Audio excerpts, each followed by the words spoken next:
Hindu paper తెమ్మన్నాడు, నన్ను చదవమంటాడేమో. ఇది కూడా సార్ పేపర్. తెచ్చావా? తెచ్చాను సార్. చింపు. నువ్వు సరిగ్గానే విన్నావు. చింపు సార్.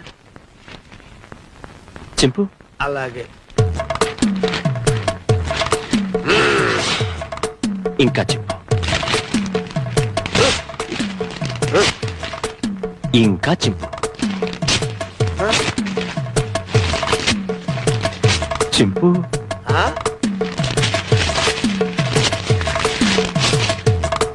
ఇంకా చింపు.